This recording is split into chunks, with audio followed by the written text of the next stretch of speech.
तो hello and नमस्कार, स्वागत है आप सभी का राजस्थान हिस्ट्री यूट्यूब चैनल पर। तो फ्रेंड्स, आज का हमारा जो सेशन रहने वाला है वो है राजस्थान के एकीकरण से संबंधित।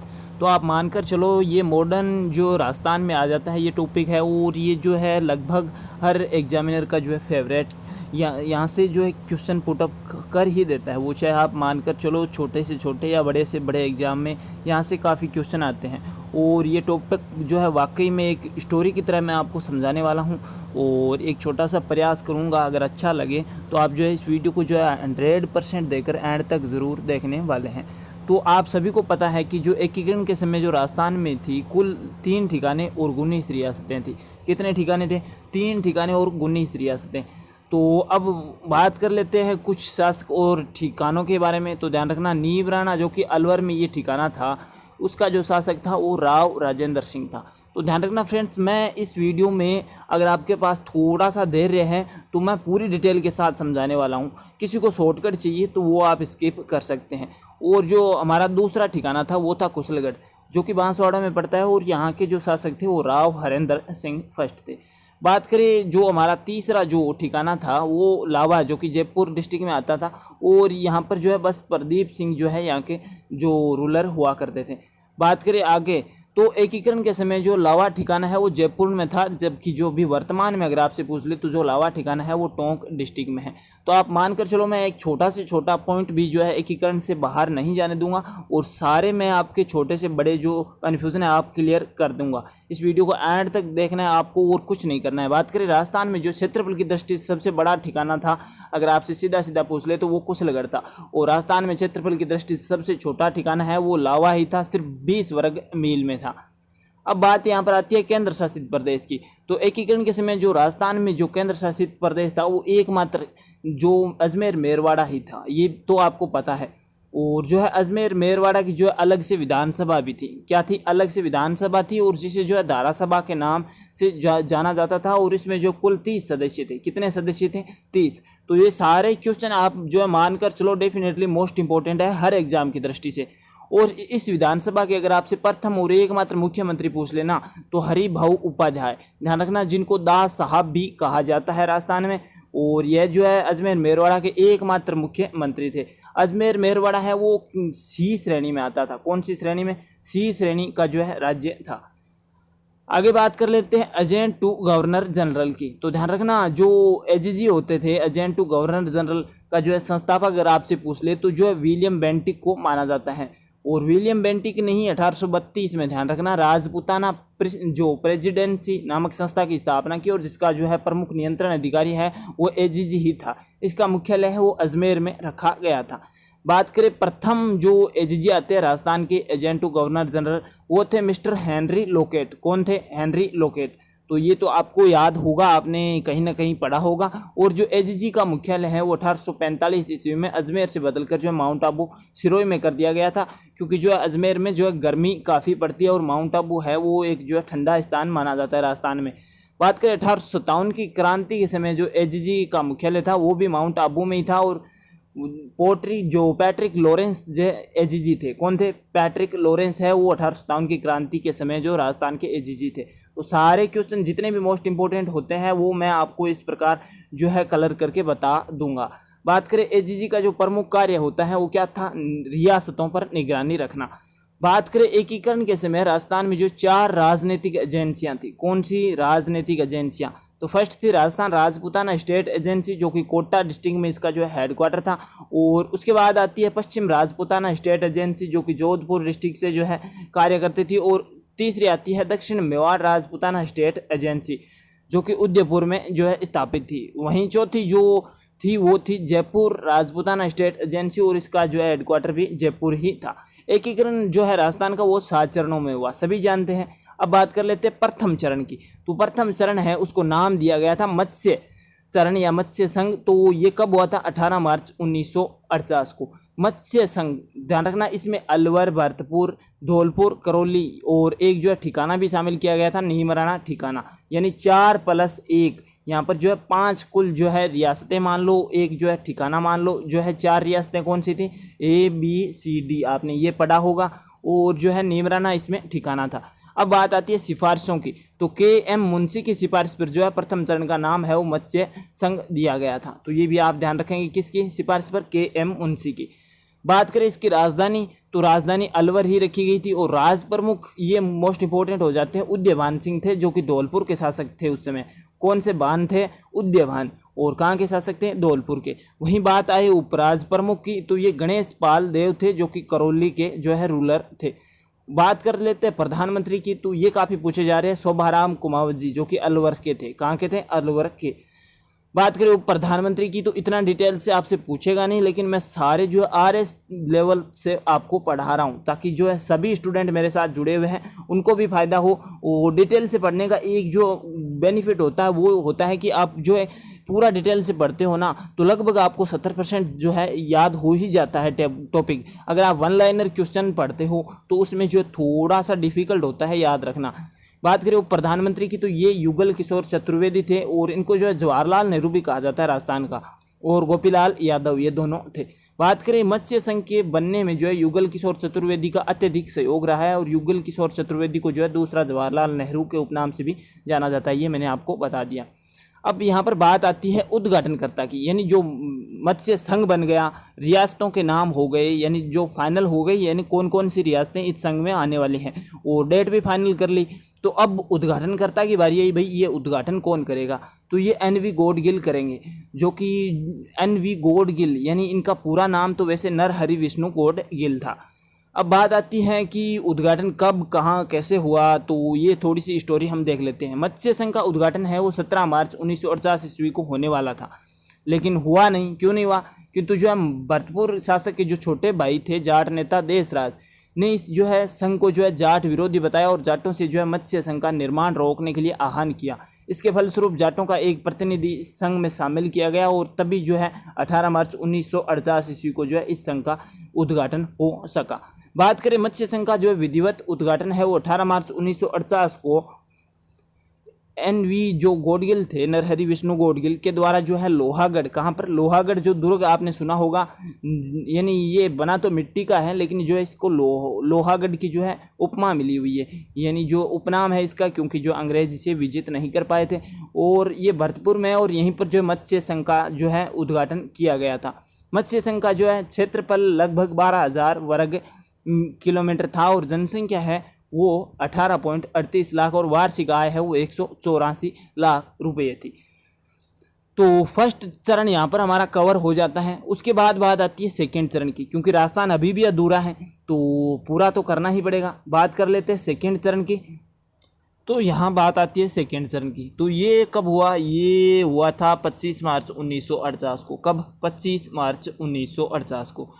तो इसमें ध्यान रखना, राजस्थान संघ और पूर्व राजस्थान के जो डूंगरपुर, बांसवाड़ा, प्रतापगढ़, शाहपुरा, किशनगढ़, टोंक, बूंदी, कोटा, झालावाड़, कुशलगढ़ जो है, इसमें कुशलगढ़ ठिकाना शामिल किया गया था। फर्स्ट वाले चरण में तो नीमराना को शामिल कर लिया गया था, लेकिन जो है कुशलगढ़ है वो सेकेंड चरण में आ गया था, यानी 9+1 कुल मिलाकर 10 रियासतें मान लो, या जो है 9 रियासतें और एक ठिकाना मान लो। तो आपने जो है शॉर्ट ट्रिक्स सुनी होगी, जैसे बाबू, झाड़ू, कीको, परसाटो, तो वो आप शॉर्ट ट्रिक में देख लीजिएगा। बाकी इसकी राजधानी है वो कोटा बनाई गई थी, और इसके जो राज प्रमुख है वो भीम सिंह बने थे, और ये भीम सिंह भी जो है कोटा के ही जो है शासक थे। वहीं बात करें उपराज प्रमुख की, तो ये लक्ष्मण सिंह थे जो कि डूंगरपुर के शासक थे। आगे बात करें जो इसके प्रधानमंत्री है वो गोकुल लाल असावा को बनाया गया था, जो कि शाहपुरा जो रियासत थी वहाँ के शासक थे। बात करें उद्घाटनकर्ता, तो ये गोकुलाल असावा फ्रेंड्स शासक नहीं थे, बस ये शाहपुरा से बिलोंग करते थे। उद्घाटनकर्ता वही रहेंगे NV गौडगिल, यानी नरहरि विष्णु गौडगिल, तो ये आप ध्यान रखेंगे। अब बात करें उद्घाटन, दूसरे चरण का जो है उद्घाटन अगर आपसे पूछ ली किस दुर्ग में हुआ, तो वो कोटा दुर्ग में हुआ। फर्स्ट चरण का तो लोहागढ़ में हुआ, भरतपुर में, लेकिन जो है सेकेंड चरण का उद्घाटन है वो कोटा दुर्ग में किया गया। अब यहाँ पर ध्यान रखना, जो पूर्व राजस्थान का जो क्षेत्रफल था वो था जो 16,807 वर्ग किलोमीटर, और जनसंख्या लगभग थी जो है 2305 लाख, और वार्षिक आय है वो 200 करोड़ रुपये से अधिक थी। ध्यान रखना, जब मेवाड़ के महाराणा जो है भोपाल सिंह ने राजस्थान संघ में शामिल होने से मना कर दिया, तो श्री माणिक्यलाल वर्मा ने जो है मेवाड़ की महाराणा का जो है विरोध करते हुए कहा कि मेवाड़ की 20 लाख जनता के भाग्य का फैसला अकेले जो है महाराणा और उनके प्रधानमंत्री सर रागमूर्ति नहीं कर सकते, और इससे जो है मेवाड़ में महाराणा के विरोध में पूरी जनता उतर आई। इससे बचने के लिए 23 मार्च 1948 ईस्वी को मेवाड़ के महाराणा ने भी, ध्यान रखना, वीपी मेनन जो रियासती सचिवालय के जो है प्रमुख अध्यक्ष थे, उनके पास जो है उनके प्रधानमंत्री सर राममूर्ति को जो है 3 मांगों के साथ भेजा। तो ध्यान रखना, और जो है पूर्व राजस्थान संघ में जो है शामिल होने की मांग की, लेकिन जो है उद्घाटन की तारीख जो है 25 मार्च से आगे बढ़ाने का आग्रह किया, लेकिन जो है ऐसा हो नहीं सका। अब बात कर लेते हैं कि जो महाराणा भूपाल सिंह थी, इनकी शर्तें क्या क्या थी। तो वो चाहते थे कि मेवाड़ के महाराणा को जो है संयुक्त राजस्थान संघ का जो वंशानुगत राज प्रमुख बनाया जाए। उसके बाद सेकंड शर्त आती है कि उदयपुर को इस संयुक्त राजस्थान संघ की राजधानी बनाई जाए। और उसके बाद इनकी थर्ड जो तीसरी जो शर्त थी वो थी कि मेवाड़ के महाराणा को 20 लाख रुपए वार्षिक प्रीवी पर्स के रूप में दिया जाए, यानी इनको पेंशन के रूप में दिया जाए। भोपाल सिंह एकीकरण के समय एकमात्र अपाहिज व्यक्ति थी, तो ये भी आप ध्यान रखने वाले हैं। और जो है अब बात कर लेते हैं तीसरे चरण की। तो तीसरा चरण है वो, ध्यान रखना, इसको नाम दिया गया था संयुक्त राजस्थान, और ये जो है 18 अप्रैल 1948 को हुआ। इसमें जो है संयुक्त राजस्थान में किस किस की जो है जो विलय किया गया था, तो इसमें राजस्थान संघ का प्लस जो है उदयपुर को मिलाकर जो है संयुक्त राजस्थान बनवाया गया था। तो ये भी आप ध्यान रखेंगे, क्योंकि जो है आपने अभी देखा होगा कि जो राजस्थान संघ था उसमें जो है 10 रियासतें थी, और जो मैंने बताया आपको जो है 9 रियासतें या एक ठिकाना आप मान लो। और जो पहले जो मत्स्य संघ बना था उन सबको जो है अभी मिलाकर जो है उदयपुर को इसमें मिला लिया गया, और जो है संयुक्त राजस्थान कंप्लीट हो गया। मत्स्य संघ को अभी नहीं मिलाया गया फ्रेंड्स। तो अभी बात आती है राजधानी की। तो राजधानी जो है उदयपुर को ही बनाई गई, जैसा कि शर्त के अनुसार इन्होंने बताया था। और जो है राज प्रमुख तो भोपाल सिंह ही बन गए, वंशानुगत नहीं बनेंगे, अभी बनाया गया है सिर्फ इनको। वहीं उपराज प्रमुख की बात करें तो ये भीम सिंह थे, जो कि कोटा डिस्ट्रिक्ट के जो है शासक थे। और जो प्रधानमंत्री है वो माणिक्यलाल वर्मा ही रहे, जो कि मेवाड़ के थे। बात करें सिफारिश, इसमें सिफारिश किसकी हुई थी, तो ये पंडित जवाहरलाल नेहरू की सिफारिश पर ध्यान रखा, माणिक्यलाल वर्मा को जो है संयुक्त राजस्थान का जो है प्रधानमंत्री बनाया गया था। अब यहाँ पर उद्घाटनकर्ता की बारी आती है, तो ध्यान रखना फ्रेंड्स, इसमें जो उद्घाटन है वो पंडित जवाहरलाल नेहरू करते हैं। और जो तीसरे चरण का उद्घाटन है वो भी कोटा दुर्ग में ही किया गया था, तो ये भी आप ध्यान रखेंगे। बात करें संयुक्त राजस्थान संघ का जो क्षेत्रफल, तो ये 29,707 वर्ग किलोमीटर था। और जनसंख्या अगर आपसे पूछ ले तो 42,60,918 तथा वार्षिक आय है वो 3,016 करोड़ रुपए थी। तो उस समय भी इतना ही जो रकम होना बहुत बड़ी बात है। और तो फ्रेंड्स, वीडियो पसंद आ रहा है तो please Rajasthan history official channel को जो अभी सब्सक्राइब करके जो है बेल आइकन प्रेस कर सकते हैं। वहीं अगर आपको राजस्थान जिला दर्शन पढ़ना है, 33 जिलों का संपूर्ण अध्ययन करना है, तो इस चैनल पर आपको जिला दर्शन से रिलेटेड भी आपको पूरी प्लेलिस्ट मिल जाएगी। वहाँ पर आपको सारा matter free of cost available करवा दिया गया है। वहीं अगर आपको राजस्थान जीके के नोट्स PDF फ्री में ई-बुक्स डाउनलोड करनी है तो आप हमारे टेलीग्राम ग्रुप के जो है परिवार के सदस्य बन सकते हैं, जिसकी लिंक भी आपको डिस्क्रिप्शन में दे दी गई है। बात करिए भारतीय महाद्वीप में मेवाड़ का स्थान कहाँ होगा, इसका निर्माण तो मेरे पूर्वज शताब्दियों पूर्व ही कर चुके हैं। यदि वे देश के प्रति जो है गद्दारी करते तो मुझे भी आज जो हैदराबाद जैसी बड़ी रियासत विरासत में मिलती, पर न तो जो है मेरे पूर्वजों ने ऐसा किया और न ही मैं ऐसा करूँगा। मेवाड़ महाराणा भूपाल सिंह जोधपुर के जो है राव राजा हनुमंत सिंह जो है पाकिस्तान में जो है विलय के प्रस्ताव में ये कहते हैं। बात करें चौथे चरण की, तो इसको नाम दिया गया था वृहद राजस्थान। और ये कब घटित हुआ, तो ये 30 मार्च 1949 को। ध्यान रखना, वृहद राजस्थान में एक तो संयुक्त राजस्थान का विलय कर लिया गया, और इसमें जो बड़ी बड़ी रियासतें थी जैसे जयपुर, जोधपुर, जैसलमेर और बीकानेर, प्लस ध्यान रखना फ्रेंड्स, इसमें जो है लावा ठिकाना अभी शामिल नहीं किया गया था तीसरे चरण में। चौथे चरण में जो है शामिल किया गया। पहले चरण में मैंने आपको बता दिया नीमराणा था, और उसके बाद दूसरे चरण में कुशलगढ़ आ गया था, और ये जो है चौथे चरण में आता है लावा ठिकाना। तो इसमें 14+2 हो गया था, और जो है राजधानी वो जयपुर को ही बनाई गई थी। सिफारिश तो ये श्री P सत्यनारायण राव समिति की सिफारिश पर जो है जयपुर को राजधानी बनाया गया था। तो यहाँ से भी क्वेश्चन आ जाता है कई बार। और राजस्थान के एकीकरण की जो प्रक्रिया के दौरान राजस्थान की राजधानी के जो है मुद्दे को सुलझाने के लिए B.R. पटेल की अध्यक्षता में भी एक समिति का गठन किया गया था। बात करें महाराज प्रमुख की, तो ये भोपाल सिंह ही रहे थे, जो कि मेवाड़ से शासक थे मेवाड़ के। और राज प्रमुख है वो मान सिंह सेकंड को बनाया गया, जो कि जयपुर के थे। वहीं बात करें उपराज्य प्रमुख की तो ये भीम सिंह ही रहे हैं अभी तक कोटा के, ध्यान रखना। वहीं बात करें प्रधानमंत्री की तो ये हीरालाल शास्त्री बने थे चौथे चरण में, जो कि जयपुर के थे। और उद्घाटन इसमें जो है सरदार वल्लभ भाई पटेल यानी हमारे जो लौह पुरुष ने किया था। वहीं बात करें इसमें जो कुछ जो है डिसाइड किया गया है, यानी अलग अलग रियासतों को अलग अलग विभाग दिया है, क्योंकि जो रियासतें सभी जो है जो जैसे जयपुर हो गई, जोधपुर हो गई, बीकानेर हो गई, इन सब के पास 80 मतलब अच्छी जनसंख्या थी और जो है इनकी जो वार्षिक आय भी अच्छी थी। तो ऐसा मतलब उद्घाटनकर्ताओं ने या जो है जो एकीकरण कर रहे थे उस समिति ने ये निर्णय लिया कि जो न्याय है वो जोधपुर को दिया जाएगा और शिक्षा का विभाग है वो बीकानेर के पास रहेगा। वहीं जो वन विभाग है वो कोटा को दिया गया और जो कृषि विभाग है वो भरतपुर को मिला और खनिज विभाग ये उदयपुर को मिला। अब बात आती है 5वें चरण की, जिसको नाम दिया गया था बृहत्तर राजस्थान, क्योंकि इसमें जो है या जिसे आप संयुक्त बृहत्तर राजस्थान भी बोल सकते हो, और इसकी जो डेट रखी गई थी वो थी 15 मई 1949 ईस्वी। बात कर लेते हैं क्या कुछ हुआ इसमें। तो फ्रेंड्स जो बृहत्तर राजस्थान था तो इसमें वृहद राजस्थान और मत्स्य संघ, ध्यान रखना मत्स्य संघ का अभी विलय हुआ है, पहले नहीं हुआ था। किस कौन से चरण में? 5वें चरण में जो है मत्स्य संघ को जो है पहले ही बनाकर छोड़ दिया था कि भी आप वेट करो, हम जो है ज़रूरत पड़ने पर आपको जो मिला लेंगे। तो 5वें चरण में जो है वृहद राजस्थान में जो है मत्स्य संघ को मिला लिया गया और इसमें सिफारिश किसकी रही? तो शंकर राव देव समिति की सिफारिश पर मत्स्य संघ को जो है बृहत्तर राजस्थान में जो है मिलाया गया था। इसकी राजधानी भी जयपुर ही रही थी और महाराज प्रमुख जो है भोपाल सिंह ही रहे थे मेवाड़ के, और जो है राज प्रमुख वही मान सिंह सेकंड जो कि जयपुर के कछुआ राजवंश के शासक थे, और जो प्रधानमंत्री है वो भी सेम ही रहे हीरालाल शास्त्री जयपुर के, और उद्घाटनकर्ता भी सेम ही है इसमें जो चौथे चरण में थे। मत्स्य संघ को ध्यान रखना राजस्थान संघ में जो है मिलाने के लिए शंकरदेव राय, हिम्मत सिंह, आर के माधव और प्रभु दयाल का जो महत्वपूर्ण योगदान रहा है, ये आपसे नहीं पूछा जाएगा। बात कर लेते हैं छठे चरण की, तो ये राजस्थान संघ, ध्यान रखना इसको जो है 26 जनवरी 1950 ईस्वी को जो ध्यान रखना मतलब डेट है वो फिक्स की गई थी 26 जनवरी 1950। तो इस राजस्थान संघ में ध्यान रखना एक तो बृहत्तर राजस्थान का प्लस सिरोही, आबू और दिलवाड़ा का, तो ध्यान रखना इसमें जो है अजमेर मेरवाड़ा को फिर भी छोड़ दिया था। तो इसकी राजधानी है वो सेम ही जयपुर थी, महाराज प्रमुख भी सेम ही भोपाल सिंह ही थे। और बात कर लेते हैं राज प्रमुख की, तो वो भी मान सिंह सेकंड सेम ही थे और प्रधानमंत्री वो भी हीरालाल शास्त्री सेम ही थे।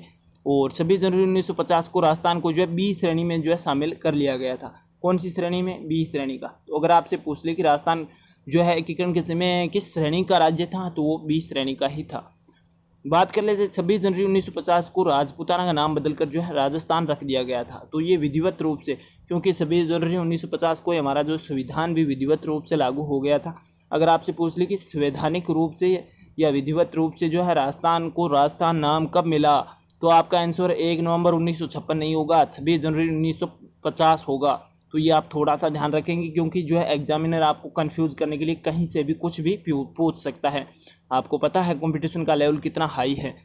तो इसमें ध्यान रखना अखिल भारतीय देशी लोक परिषद यानी राजस्थान जो राजपूताना प्रांतीय सभा के महामंत्री हीरालाल शास्त्री ने 10 अप्रैल 1948 ईस्वी को सरदार वल्लभ भाई पटेल के पास एक तार भेजा, जिसमें क्या लिखा था कि हमें ये जानकर प्रसन्नता हुई कि जो है उदयपुर संयुक्त राजस्थान में शामिल हो रहा है, इससे सिरोही का जो राजस्थान में मिलना और भी जो है अवश्य भावी हो गया है, यानी मतलब संभव हो गया है। फिर हमारे लिए जो सिरोही का अर्थ है वो गोकुल भाई बिना जो है गोकुल भाई के जो है हम राजस्थान को नहीं चला सकते, यानी उनके बिना हम नहीं चला सकते। दिल्ली लौटते ही नेहरू ने जो है सरदार पटेल को पत्र भेजकर बताया कि राजस्थान के कार्यकर्ताओं का जो है जिस पर्सन पर जो है सर्वाधिक रोष है वह सिरोही है। मुझे बार बार कहा गया कि गत जो है 300 वर्षों से जो है भाषा और अन्य हर प्रकार से सिरोही है वो राजस्थान प्रदेश का अंग रहा है, अतः जो है उसे जो है राजस्थान में मिलना ही चाहिए। मैंने उन कार्यकर्ताओं से कहा है कि मुझे इस विषय में विभिन्न पहलुओं की जानकारी नहीं है, अतः इस संबंध में मैं अभी कुछ नहीं कह सकता। और किंतु साधारणतः जहाँ मतभेद है होंगे वहाँ जनता की राय ही मान्य होनी चाहिए, क्योंकि सिरोही पर फ्रेंड्स कुछ जो है मतलब खींचातानी हो रही थी। इस संबंध में यहाँ पर तार भी हुए, बातचीत भी हुई, बैठकें भी हुई।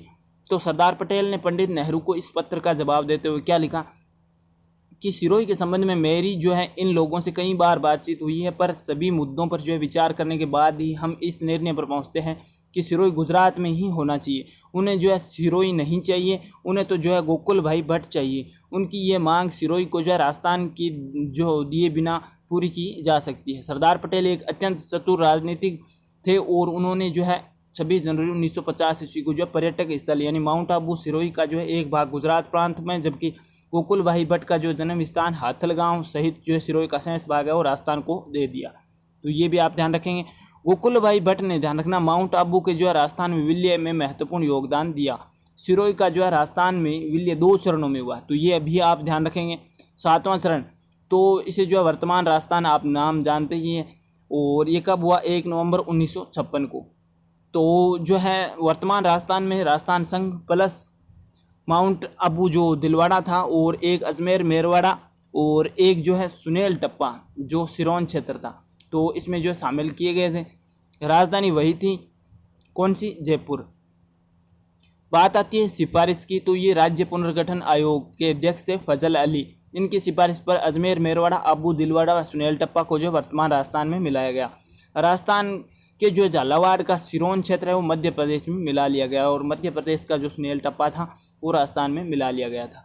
बात करें राज्य पुनर्गठन आयोग, जो है भाषाई समस्याओं को जो ध्यान में रखते हुए भारत सरकार ने 22 दिसंबर 1953 को एक राज्य पुनर्गठन आयोग की स्थापना की थी, और इसके जो जस्टिस थे वो फजल अली थे, और आयोग का इनको जो है अध्यक्ष भी बनाया गया था, और जो पंडित हद्यनाथ कुंजरू थे और सरदार पन्नीकर इसके जो सदस्य थे। तो ये भी आपसे पूछा जा सकता है। इस आयोग ने अपनी रिपोर्ट है वो सितंबर 1953 ईस्वी को जो भारत सरकार को सौंप दी, और इस रिपोर्ट के आधार पर संसद ने नवंबर 1956 ईस्वी में राज्य पुनर्गठन अधिनियम बनाया, और इस अधिनियम के जो है द्वारा अ, ब और स यानी ये 3 श्रेणियों के बीच जो है राज्यों को जो डिवाइड कर जो है अंतर को समाप्त कर दिया, और राज प्रमुख के पद को भी समाप्त कर राज्यपाल का नया पद है वो बना दिया गया। अब यहाँ पर राजस्थान के जो है राज्यपाल बन गए थे सरदार गुरुमुख निहाल सिंह, और मुख्यमंत्री बन गए थे मोहनलाल सुखाड़िया। तो वैसे तो जो है फ्रेंड्स, इसके अभी भी बहुत सारे तथ्य रह चुके हैं एकीकरण के, लेकिन यहाँ से आप नोट्स ज़रूर बनाइएगा। बाकी जो इसके महत्वपूर्ण तथ्य एकीकरण के बचते हैं वो मैं आपको सेकंड वीडियो में करवा दूंगा, जिसमें आपसे ये पूछा जाएगा जैसे एकीकरण के समय सबसे बड़ी रियासत कौन सी थी, जनसंख्या के आधार पर, क्षेत्रफल के आधार पर कौन सा क्षेत्र है, जैसे सबसे पहले सिग्नेचर किसने किया एकीकरण पर, और किसने कहा कि मैं अपने डेथ वारंट पर हस्ताक्षर कर रहा हूँ। तो ये आपने सारे क्वेश्चन देखे होंगे, तो उन तथ्यों का मैं एक स्पेशल वीडियो लेकर आने वाला हूँ। तो आप इस चैनल से अभी नहीं जुड़े हैं तो प्लीज़ जुड़ जाइए, आपको फ्री ऑफ कॉस्ट सारा मैटर अवेलेबल करवा दिया जाएगा इस चैनल पर। बाकी राजस्थान जिला दर्शन की आपको जो है स्पेशल प्लेलिस्ट मिल जाएगी, जिसमें थ्योरी बेस पर यानी सभी जिलों का जो है महत्वपूर्ण अध्ययन आपको मिल जाएगा। वहीं आपको राजस्थान जिला दर्शन और PDF नोट्स, ई-बुक्स के लिए आपको डिस्क्रिप्शन में टेलीग्राम के लिंक हैं, वहाँ भी आप हमारे परिवार के मेंबर बन सकते हैं। बाकी सेफ रहिए, घर पर रहिए, पढ़ते रहिए, मस्त रहिए। जय हिंद, वंदे मातरम। और कमेंट करके ज़रूर बताइएगा वीडियो कैसा लगा।